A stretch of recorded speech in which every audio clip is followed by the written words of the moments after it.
নমস্কার, রাধে রাধে। সবাই তো জানো আগের দিন গণেশ চতুর্থী গেছে, তাই আমি চলে গেছিলাম কিছু গনু দেখতে। শুধু আমি একা যাইনি, সাথে তোমাদেরকেও নিয়ে গেলাম। আর সাথে গেছিলাম প্রতি বছরের ন্যায় এবারও মিলন মেলায়। বেশি কথা না বলে চলো দেখে নেওয়া যাক।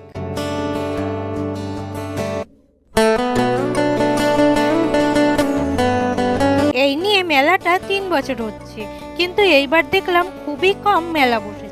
তার কারণ আমার জানা নেই, হয়তো সামনে পুজো আর সাথে অনেক জায়গায় মেলা বসেছে, তাই হয়তো এখানেই কম বসেছে।